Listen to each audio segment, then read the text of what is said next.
Good morning everyone, I'm LG Gabriel from Dash 6.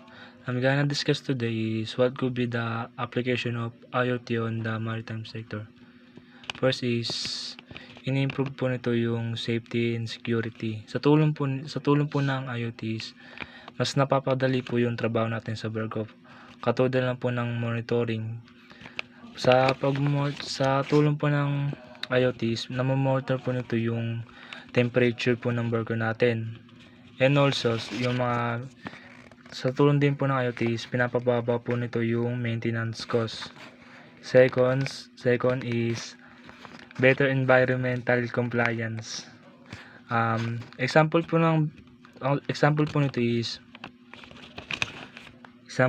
is yung waste disposal po. Na-analyze po natin or nalalaman po natin yung pagtatapon ay yung amount po ng basura na tinatapon natin, and also kung saan po yung tamang pagtapon po nito.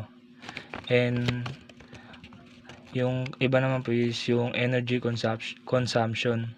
Sa tulong po ng IoTs, na-analyze niya po kung ilang electricity or fuel consumption po yung na-consume po natin sa araw-araw. And sa tulong din po ng IoTs, na-monitor po nito yung accurate na fuel usage po natin. And yung huli po is optimize fleet management and navigation. Yung tulong din po ng IoTs, nalalaman po natin yung information po ng barko and yung location po, and also yung status po ng barko. Dahil sa tulong po ng IoTs, marami pong information na lumalabas, and tinutulungan po yung ito yung mapadali po yung trabaho po natin. And also, sa tulong din po ng Internet of Things is yung nalalaman po natin yung dadaanan po natin, katulad yung weather condition po.